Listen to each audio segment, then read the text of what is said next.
Here's how to create a new account for VuSpex CLICK. I'm going to break down the account creation into 3 steps: create, verify, and sign in. Before we get started, let's make sure you are using a compatible web browser such as Google Chrome, Mozilla Firefox, or Microsoft Edge.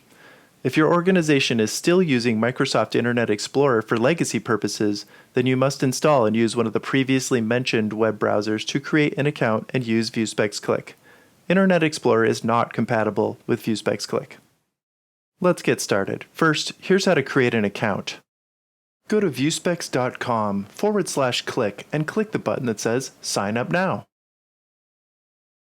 Next, confirm that you are an inspector and fill out the text fields on the sign-up form to create your account. When you finish, click the button that says Get Started.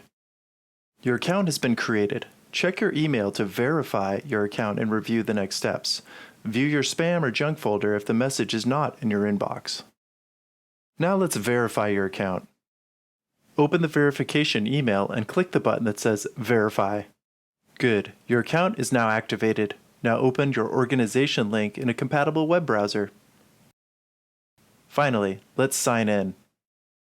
The organization link takes you to the Inspector Sign-In page. Enter your email address and the password you just created for your account. Then click the button that says Sign In. You've done it. You've arrived at the VuSpex CLICK dashboard and are ready to begin a virtual inspection. Click this link to view a 3-minute video tutorial on how to connect, conduct, and complete a virtual inspection. Let's recap. I showed you how to create, verify, and sign in to a VuSpex CLICK account. If you have any questions, feedback, or need assistance, go to VuSpex.com/support for more help.